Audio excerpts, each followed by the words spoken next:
Kim, thanks for participating in this conversation for the series. Good to see you again, John. And you. I'd like to go back to towards the end of '07. We left the Parliament at the same time, and your valedictory speech. And in that you talked about duty and service, your commitment to it. And you made a very interesting remark to the effect that you are ending that tour of duty and looking for new tours of duty. That deep sense of wanting to make a difference, where does it come from? Well, I think it's actually inherent in an awful lot of us in politics of the era that you and I served in.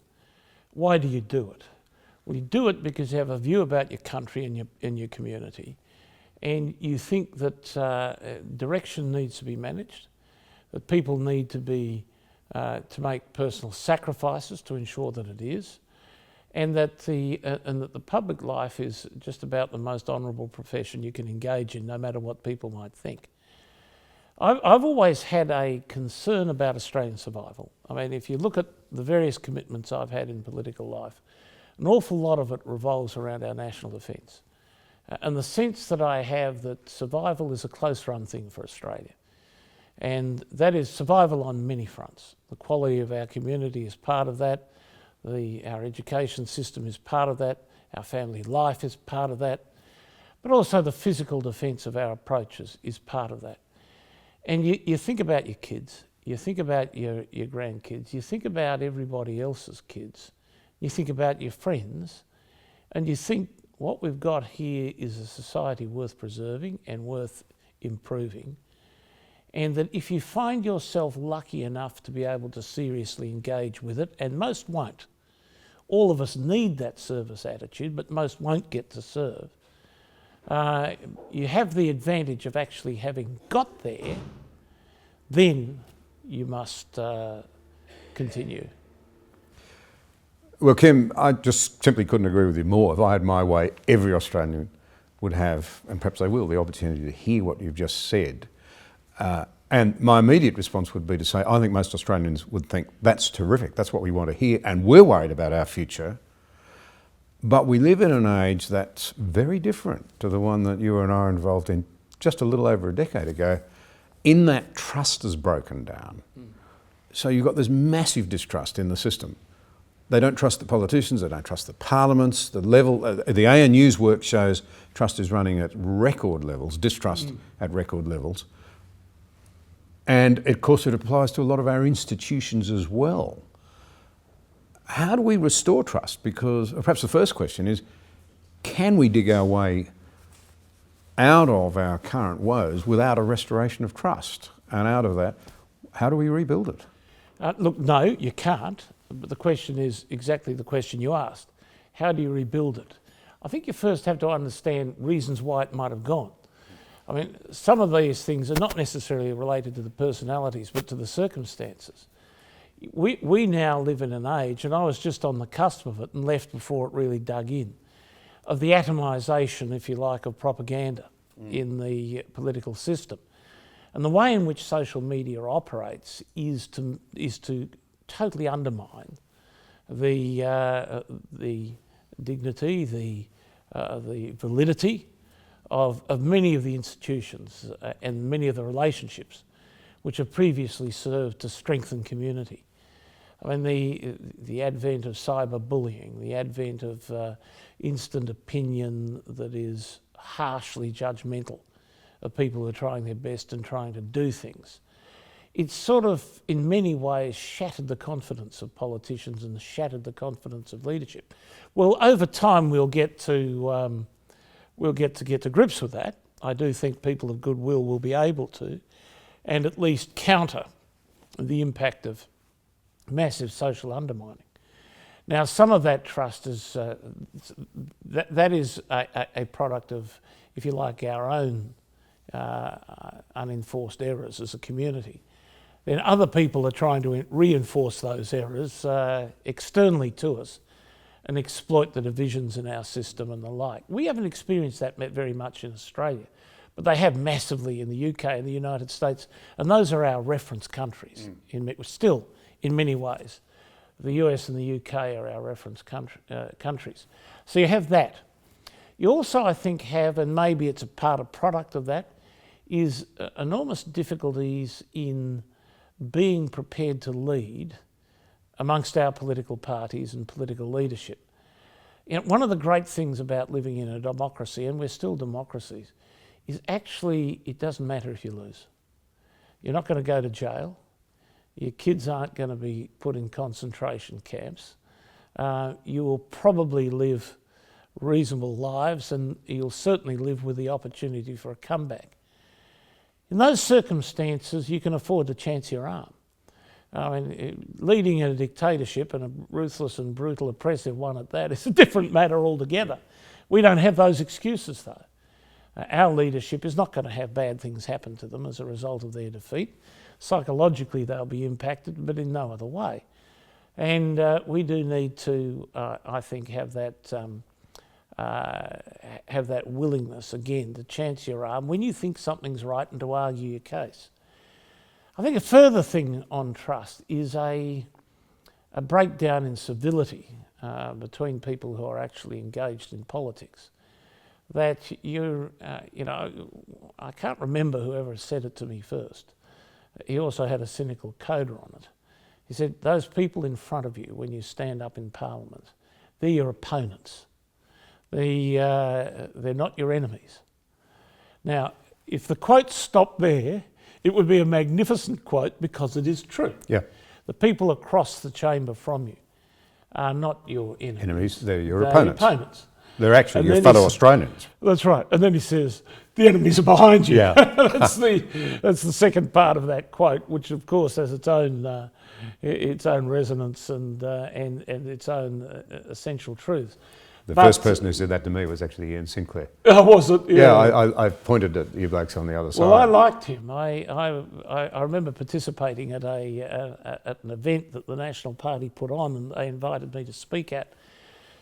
And it was an event which I'd been told privately was to encourage Ian to step down and to move on. And because they'd noticed I had a good relationship with him, they asked me to participate. So I got a funny portrait together of well, it wasn't a portrait, it was a picture of a Japanese heavy cruiser which had just been bombed and raked over. And I said, this, you know, symbol of Ian Sinclair for his opponents in the Labor Party. And but at the end of it, he got up and said, "Oh, I was thinking of going, but you're obviously so like me. I'll continue to stay and be in it." But look, I think there was at least in the times that I was in Parliament, a degree of mutual respect. A lot of hostility in question time. A lot of that was there. But there's also a lot at stake because there's a real drive intellectually for what we thought were necessary for our survival. Part of that in my lifetime extended from the experience of Bob Hawke, who was a very effective Prime Minister. And his driving force was a sense that the country had run out of steam, that without serious reform we would never be internationally competitive. The Lee Kuan Yew line, poor white trash of Asia. You would never be able to sustain the sort of standard of living that people wanted. Now, things moved away from that, but we're still pretty good, and sometimes you don't appreciate what you have. One of the problems in the United States is that for the last 40 years, the white middle class, they call themselves, or we'd say working class, has not actually had a real wage rise. In Australia, in that period of time, after the reforms of the 80s, the income of the average Australian has increased 2.5-fold. There actually has been a substantial benefit from the reforms. It wasn't just the 80s, it went through the 90s. Yeah, and 90s, even yeah. That's right. But the impact that's right. of that has Real been, wages did rise. And that's right. They flatlined for 40 to 50 years in America, while asset prices have gone through the roof, and household and public sector debt's gone through the roof. And That's a dangerous thing, that. Yeah. Very dangerous. Squeeze the middle class out. And we have, and one of the difficulties in politics today that is sort of beginning to undermine the trust, not as bad as it's been in the US, but beginning to, is we actually haven't had real wage rises for about 5 or 6 years now. I think that's a real threat to the future. I think our children and grandchildren will be very angry with us because right across the Western world you've had economic policies designed to promote inflation. The inflation, they've kept going because inflation hasn't happened, but it has. It's in asset prices. So when you and I left school, an average Australian house cost about 4 or 5 times average annual earnings. Now it's 11, or if you're in Sydney or Melbourne, 13. Yeah, kids can't own homes anymore. So if you're really going to collapse trust, you deprive young families of a chance to have that life that they were brought up with. 2 things out of your comments there I'd just like to tease out. One's social media. Now, Neil Ferguson, the economic historian, who is Scottish, then Oxford, then Harvard, now Stanford, has written a book about this. He actually thinks that social media may prove so destabilising and he worries so much about the way in which the levels of hostility and hatred from the keyboard warriors bubbles away that if it ever surfaces, it's doing enough damage now, if it surfaces it could result in serious destabilisation. I guess there's a couple of questions out of that. One is, I think it requires enormous courage to stand in the face of social media campaigns if you're going to serve in a public position. The second is, I don't think we've come to grips with how to manage it and regulate it as societies. We've got all this machinery in place now to stop hate speech and tell people what they can and can't say, and yet we've got people who literally commit suicide after social media campaigns and no one seems to know what to do about it. People are trying.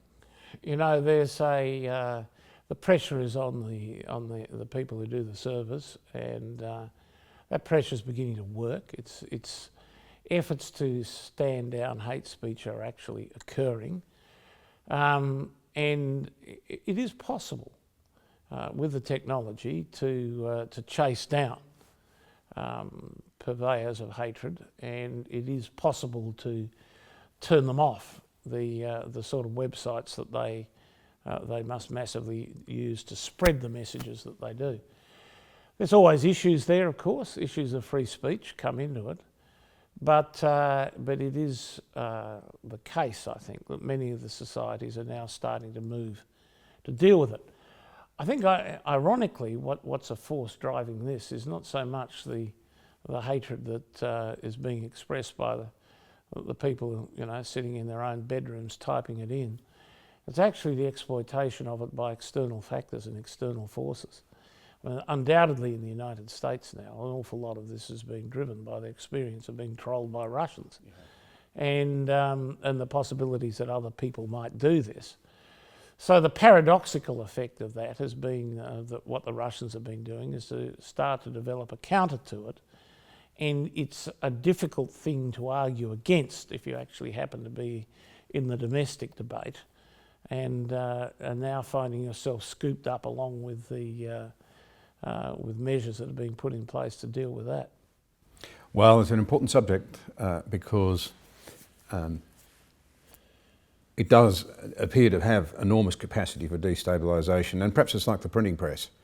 Ultimately, it'll turn out to be great for democracy and for human progress, but you'd have to say at the moment it is, I think, as you say, exacerbating the problem, particularly when extremes start hurling abuse at the middle, if you can put it that way, the reasonable middle. And the reasonable middle are people who want to retreat when they meet that sort of barrage. But the starting point really is, isn't it?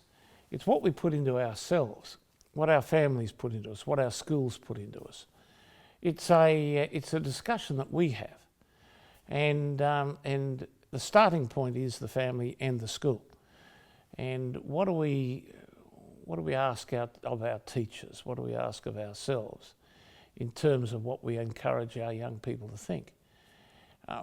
The apple does not fall far from the tree, and if what you're talking about is of a character and quality that means that the kids pick it up and at least internalise some of it, then that in itself is a countermeasure. You know, what values you teach at home, and teachers teach about bullying, about respect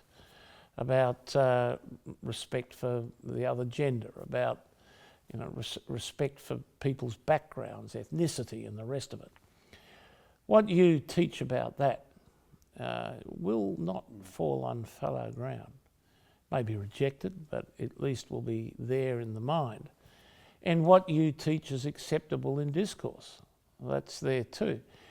So one of the things you can't run away from, in the same way as you can't in politics run away from the responsibility you have for your society as a whole, you can't as an individual. You're not an island. Is run away from the responsibility you have for the community. David Brooks wrote in January this year in the New York Times that he thinks we have a problem with atomisation in our society. The pursuit of narcissism over 60 years, look after number one, it's all about you, has produced a society where it's hard to find consensus on the core things that matter. And that worries me about Australia, because we do seem to focus too much on the things that divide us when there's an extraordinary number of domestic issues as well as international issues which need to be resolved for all Australians, regardless of who you are. Having spent 6 years in the States, I think we're better placed than they are. You know, one of the things that I used to say, I had various sayings that you'd have at the differences between Australians and Americans. For Americans, the leitmotif is freedom. Yep. For Australians, the leitmotif is fairness. Yes. And freedom in the United States has many different aspects to it. In many ways, they're more family-oriented than we are. They're more attuned to moral debate than we are. They've got a lower divorce rate than we have. They've got a greater religious participation rate. All these sorts of things. A bit different to the Hollywood portrayal. Yeah, very different. The US is not Hollywood, not by any shape or form, in any shape or form. But having said that, the interplay of that with the concept of freedom, which means that, and because in their society, the experience of the average American citizen is to struggle with anonymity. There are a lot of them. It is very hard to get the sort of ego-satisfying prominence in the United States. And you don't get there by being a shrinking violet. So while they've got all these counter elements to the, if you like, the divisive character of the sort of atomising narcissism that you talk about, there still is that struggle against anonymity which helps to drive that atomising narcissism. Here in Australia, we tend to value the collective much more. We tend to think that that all of us have the right to be risen, as opposed to the right to rise. There's more of a sense here that part of the job of government is to sustain levels of equity in the community. They don't have that concept in the United States, not at all. But here, there is a sense that part of the role of government doesn't actually. Now, you'll often hear conservatives in Australia and conservative political parties argue against that. But when they're in office, that's exactly how they behave. Whether they like it or not, they do. It's a default position, fairness. Everybody gets forced back to it. Embodied in the old term of mateship. Not used quite so much now, but still very deep in our psyche. Very deep. Very interesting, isn't it, that for the Americans, it seems to me there's a great battle going on in America between the sort of traditional 1776 model of independence and resilience on the part of the individual, individualism, their right to do what they like, short of it turning into licence. And a sort of a much more restrictive view that the government will have much greater say over your life. That seems to be something of the clash in America. It's there. Yeah, no doubt about that. And there's again a difference in attitude there between Australia and the United States. The Americans really do struggle with the intrusiveness of the protective systems on freedom of speech and the like that come with the counter-terrorist legislation, the Patriot Act, and that sort of thing. And there is a real objection to having the government interfere with your privacy, but almost no concern about private interference with your privacy in the American system. Again, we're the exact opposite to that. You know, in Australia, the attitude is, well, if the government is interested in you, perhaps we should be too. But when it comes to the invasion of our privacy by the bankers or somebody else, we are mortally offended. And so that's a sort of another difference between the two cultures. And these are subtle differences, but the differences are real. So just to tease out this issue, I think is a very important one, that the concept of freedom, you know, the thing they bang on about all the time. Fairness has been the great Australian thing. Yeah. It seems to me there's something of a danger if you convert fairness, which I think is a brilliant way to try and organise your collective life.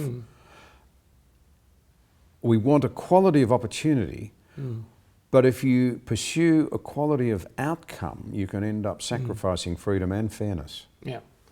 And there's a very important argument to be had in there, I think. You know, and that's one of the difficulties. Equality of opportunity is, I guess, the leitmotif of the social democratic wing of the Labor Party, and as introduced by Gough Whitlam, it was equality of opportunity was his main sub-theme. But then equality of opportunity inevitably gets measured. And when it gets measured, inequality of outcome looks bad. Yeah.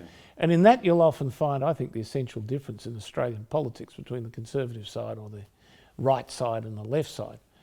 The left gets seriously disturbed by evidence of a lack of equality of outcome.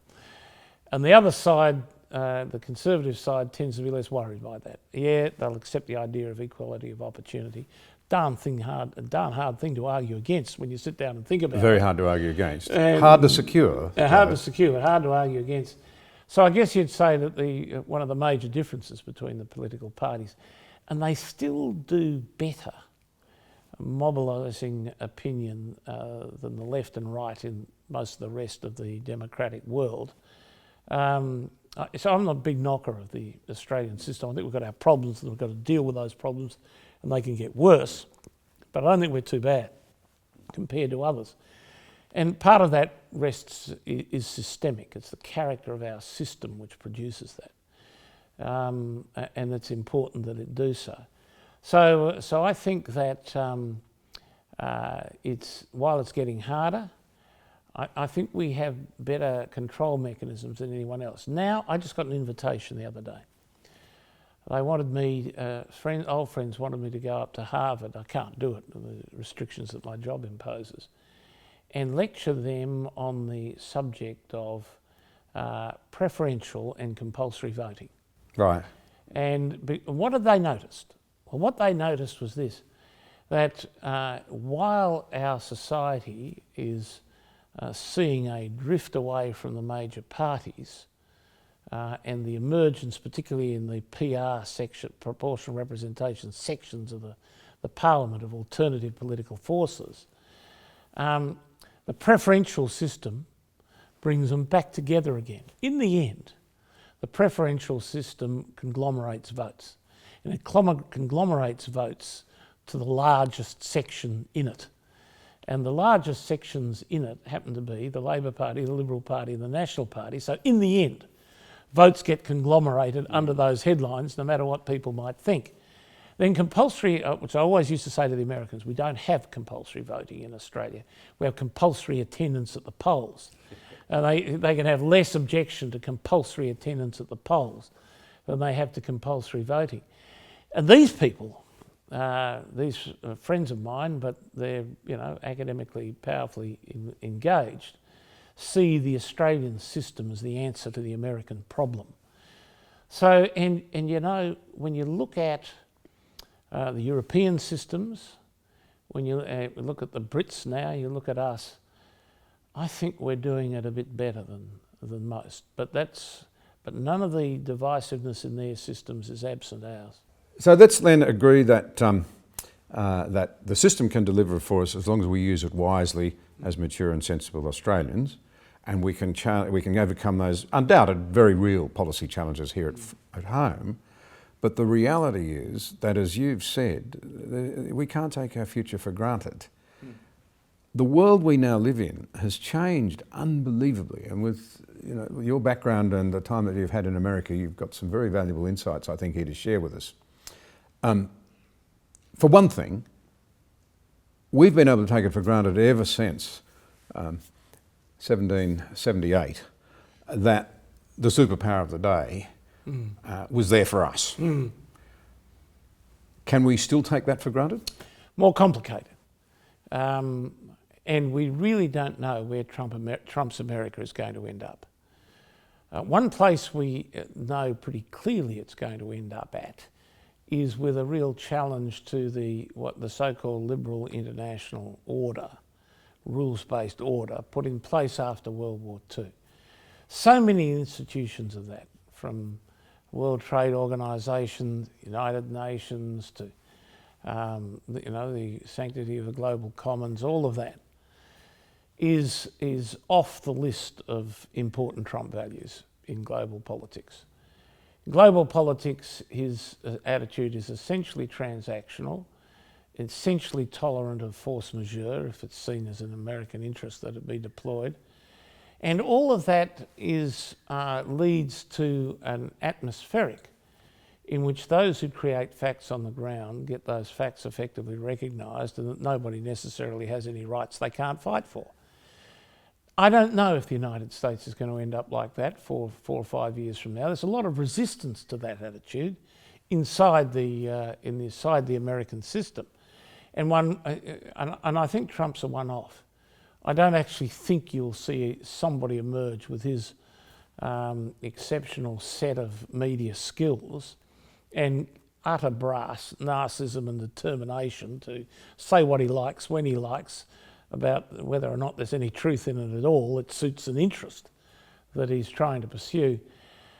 I don't see anybody in American politics who can establish that with the saliency he has managed to do so. So whatever happens is that when he goes, it'll be different. Now, will it be what it was before? Well, it's combined with other factors in the global system, which is sort of driving things away from that level of intense commitment to that old international order. And they will remain even when Trump has gone.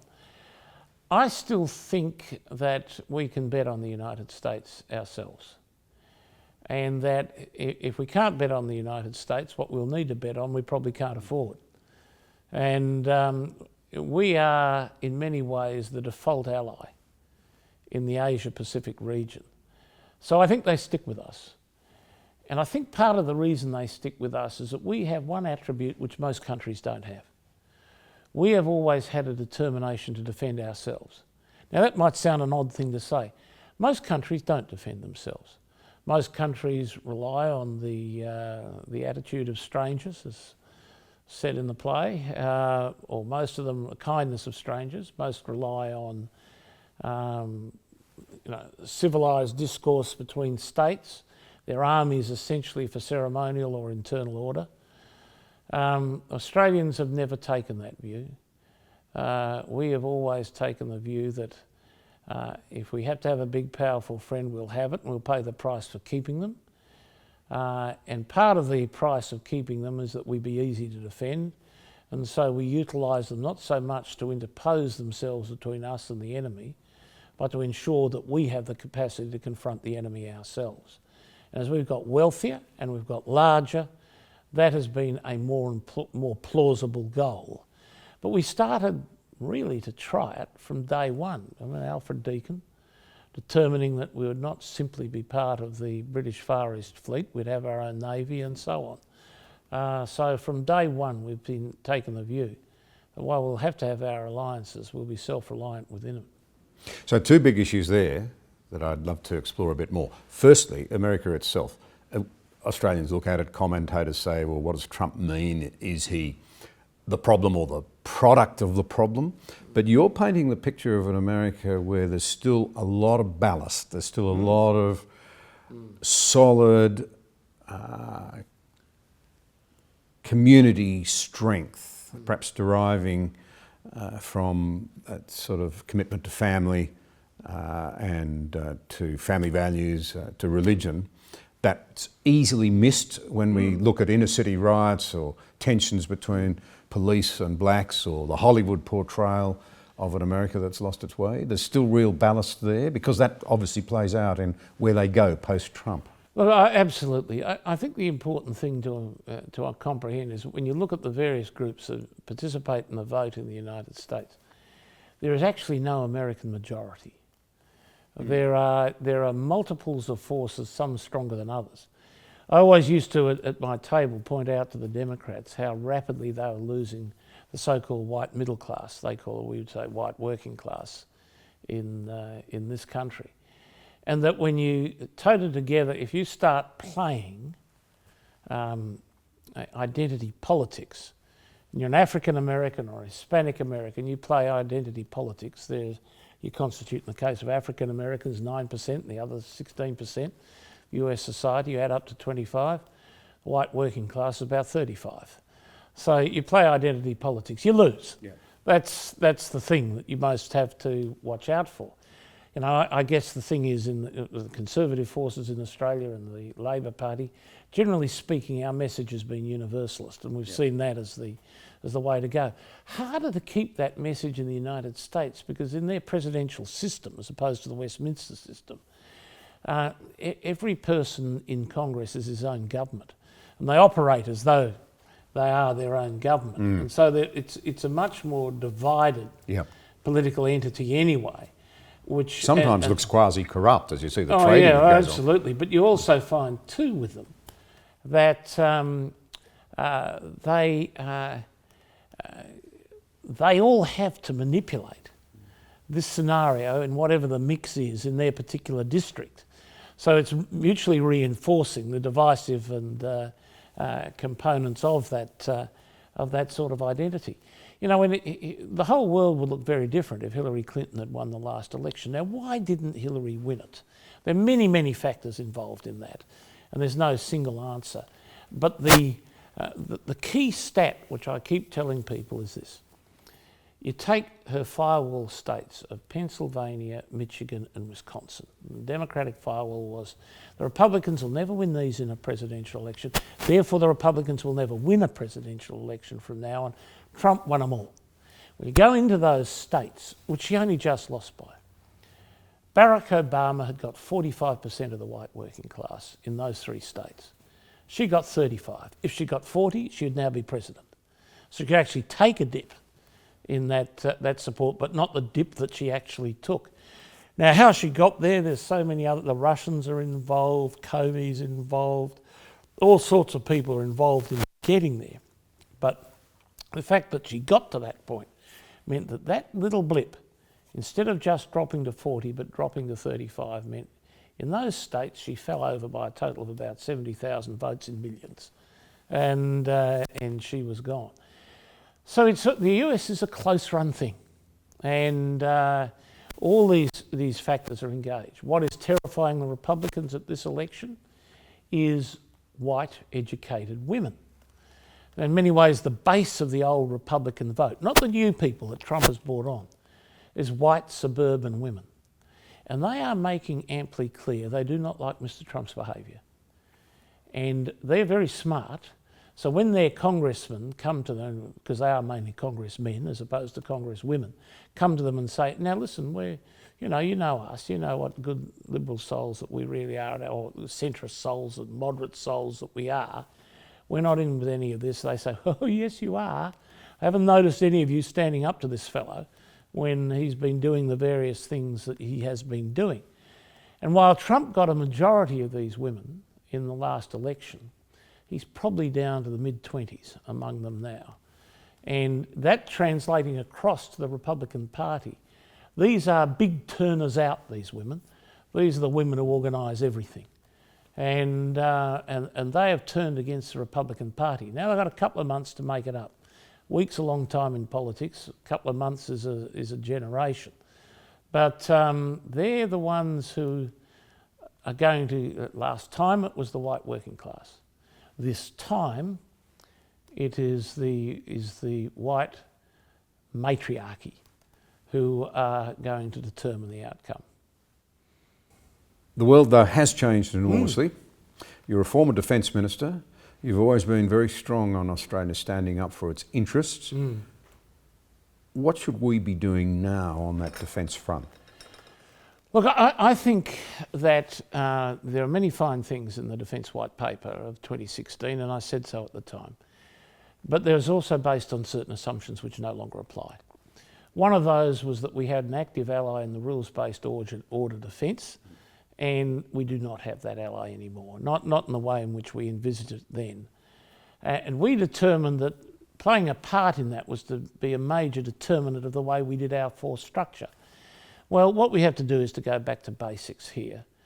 All those things are important, and we ought to do what we can with them, and we particularly ought to do it in the South Pacific where nobody else will. It's just us who are prepared to play that sort of role in the South Pacific. And the Southeast Asians need people prepared to stand up behind them, and we do that too. We're very courageous, very forward-leaning and very valuable, and we have to perform all those roles. But the starting point really now is being able to defend ourselves in our approaches. That's got to get priority. Priority two is to be reflective of our weaknesses and to deal with those weaknesses. I would identify one in big time that nobody will talk about, and that is we have no fuel reserves. Couldn't agree with you more. The International Energy Agency demands that we have 90 days reserves. We don't have anything remotely. I think it's 17 and less in specialist fuels. That is not possible. Well, they count fuel that's on ships coming towards us. And they themselves could be highly vulnerable if something goes wrong. They're totally vulnerable, absolutely totally vulnerable. The solution is storage and refining, which has largely disappeared. The amount that would cost to build the storage and refining that we need is about $2 billion. If for 4 years you put an extra 2 cents a litre on the petrol excise, you get it. Now, will people in politics have the courage to stand up and say that? I'm not sure they will, but if we don't, that will remain a vulnerability. I used to argue we had a big vulnerability in categories of missiles. Actually, our engagement in Syria and Iraq has actually solved the problem. The Americans have loaded a bunch of missiles onto it, and we now have quite a bit of capacity in that area. We have the forward projection of getting the kit that we need, particularly submarines, is too far forward. And there'll be a chance to review all that when the 3-year study that's going on in the French submarine comes in. And we ought to take full advantage of that, I think, to review progress on where we want to be with that. But we also, I think, have to consider what we are spending. Back in the day, in the 80s, we spent about 2.3% of GDP. If we spent that now and had been spending that for the last, say, 10, 15 years, the defence budget would be $5 billion a year higher. And we would really not be talking about many problems at all when it came to talking about Australian defence. However, should we decide that the United States will play no part in this, should we eschew the weapon systems that we get from them, which make our defence workable? We can't work it without the renovations we get from American inventiveness and American intelligence. And you decide to go it alone, you have to do it with a nuclear weapon. And were we to get into, people have to say that outright. That's their alternative. If we're going to defend ourselves, we might choose not to defend ourselves. We might choose to become like everybody else and see how long we last. Not long, I don't think. Maybe another 30 or 40 years, but not long. And if you don't do it with how we do it now, then you've got to have a serious debate on nukes. You have a serious debate on nukes and you're talking about a cost of defence that's 4 or 5% of GDP. We cannot sustain that. We've got to educate our kids. We've got to sustain our health. We've got to ensure that we have the infrastructure that this nation needs. None of this is helpful. This sort of spending is helpful for any of those, on any of those fronts, except perhaps employment. And so we, you don't want to have to spend huge amounts of money on defence. You have to spend adequately on defence. Now, we've got the framework where we can do that, but we just have to do a few things differently. Well, to take a simple, your starting point, the fuel, to not do that if something goes wrong, what will be said about today's generation of politicians by those who lose their freedom would be unprintable. You know, I'm always amazed by this. I had to do some unconscionable things in the United States, which I won't go into detail about trying to convince them we were serious on this front, because we were about to be expelled from the IEA. So I did an awful lot of bull dusting, I have to say, to try and demonstrate that the argument, the propositions that you put up then about fuel at sea somehow constituted a realistic response, which it was not, and they knew it, but they liked me, so they, would look at me sideways and say, well, generally speaking, you don't try to bull dust us, so I guess we give you a mulligan on one. But that is relatively easily resolvable, and everybody's got an interest in it. You get something disruptive on the high seas. You get a diesel crisis. We've had diesel crises, these sorts of things. Where we've got to, that affects us all when this sort of thing The transpires. east coast of New South Wales went within a couple of days of running out of diesel at the last major flood event in Queensland. And it was the middle of harvest. I'm a farmer. The dislocation and the disruption, the economic wailing would have been probably enough to bring a government down. And years on, we've done nothing about it. Neither side's taken it seriously. Well, that's right. Neither side has. It's just extraordinary to me. So you mentioned the other thing there, lead times. I think it was essentially, as long ago as 2008 or 9, white paper, broadly based decision that we needed to move to 12 upgraded submarines. Forget about all the arguments of what they should have been, where they should have come from.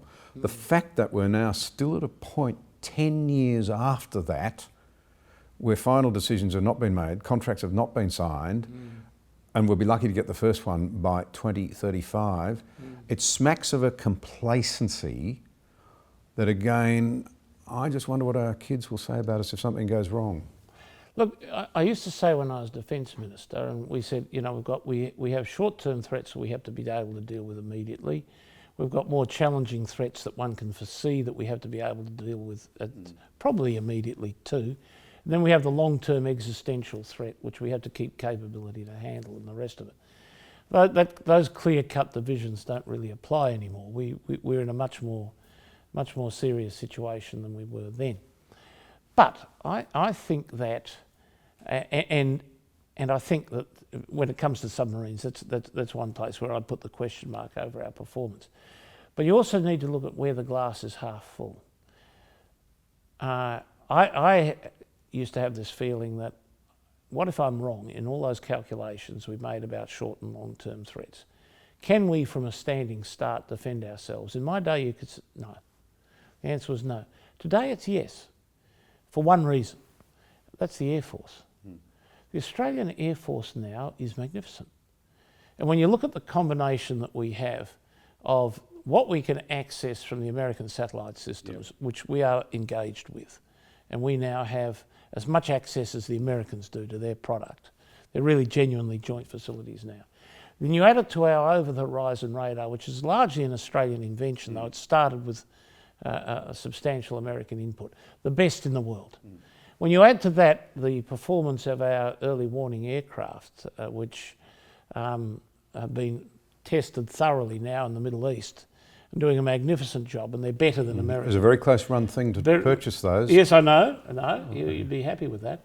And I'm very happy with it. They're very because good. It worked out. That's right. And we bought more. You did. We increased the order. They're great. And a force multiplier. That's right. Big one. And then you add to that our classic Hornets are supported by Growlers and by Super Hornets. I was critical of Brendan Nelson when he picked up on the Super Hornet, but he was right. It's a very good aircraft. Coming in with the F-35s, coming off the line now, I think we own about half a dozen of them. This is a fifth generation air defence capability, and very few countries have it. And in our region, it is decisive against all comers, and I mean all comers. And that is a very, it's not enough, but as a defence minister who was always worried by that night time, 3 o'clock in the morning, I wake up with anxiety often 3 o'clock in the morning, and you will, oh God, what if I'm wrong? If you're the defence minister and you're making those calculations, what if I'm wrong? Am I going to lose my country?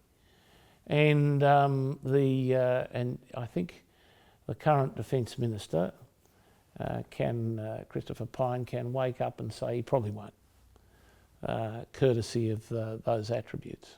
The JSF, just before we leave it, Bit of controversy around them? Oh, a stack of controversy, but always is. You know, Think back to the days of the F-111 when they first yeah, introduced it. exactly. The F-111 is the classic case in point, and it had many flaws. So, you know, there are many flaws in these projects which are technologically at the cutting edge. They're never going to work perfectly. Certainly not to start off with. They're going to take ages to get into the shape that you'd want them in. The great thing about the F-35 is that if your opponents decide to attack the enablers, the early warning aircraft we were talking about, if they decide to attack them, and they could ostensibly force you a long way back if they can do that credibly. With the F-35 it doesn't matter. The F-35 is its own AWACS, and it's also an AWACS for everybody else. So a couple of F-35s can not only vector their own attack, they can vector the Super Hornets and the Growlers. And so you've got an awful lot of redundancy in the system with the F-35s coming in. People say they can't dogfight.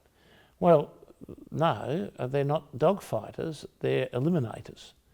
And they're not fighters, they're a platform, a sensor platform. Yeah.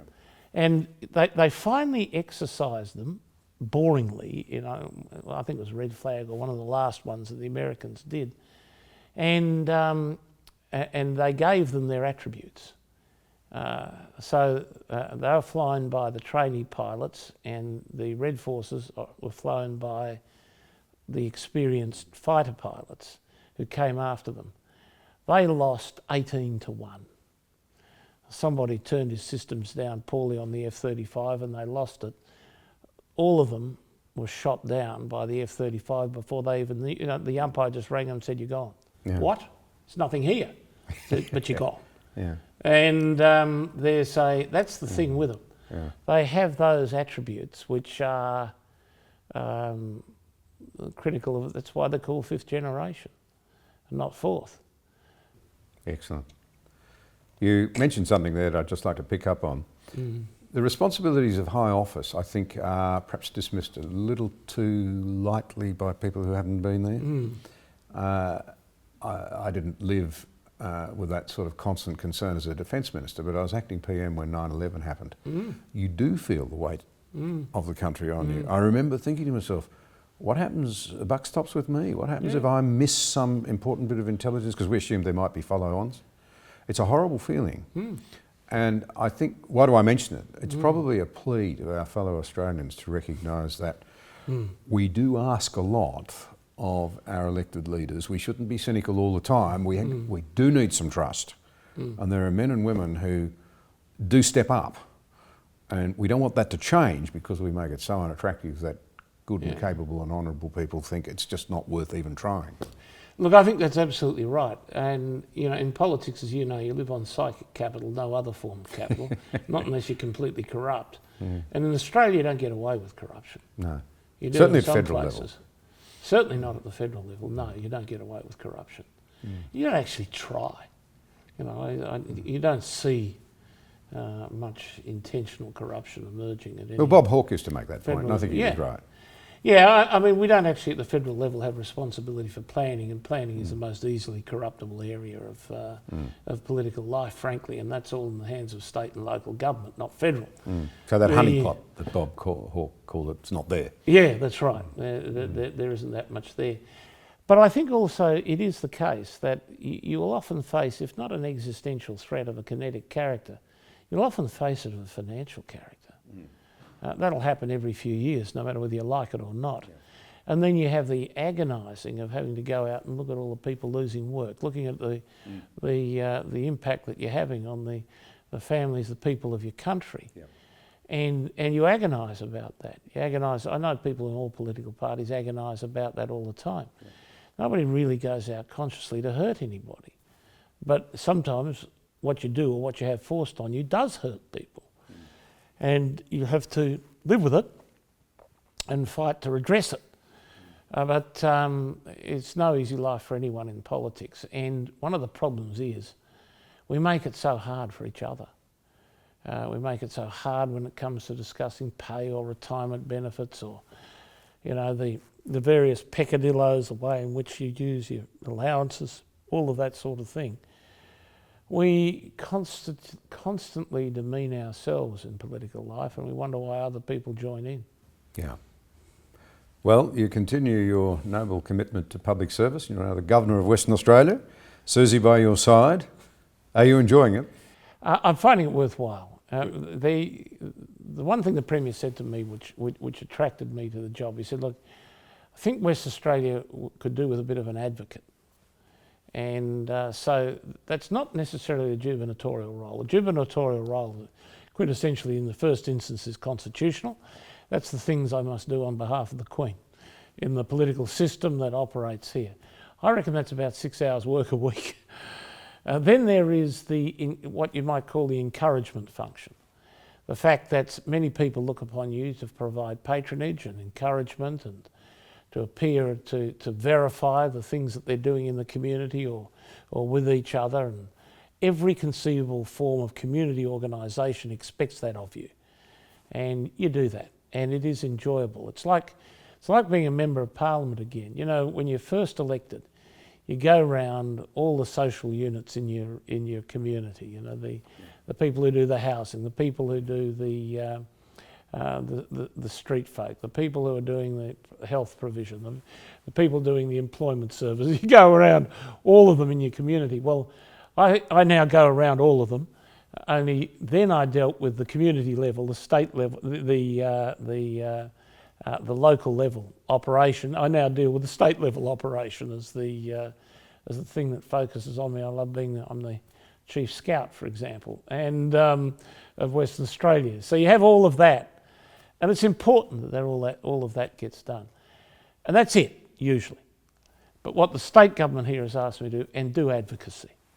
So, you know, we've got tourism industry things here that we need to think through. We've got next phase industrial development. You've got the minerals, you've got the character of us as a state, as a defence entity within the Commonwealth. Do advocacy on those fronts. That's what's attractive about it.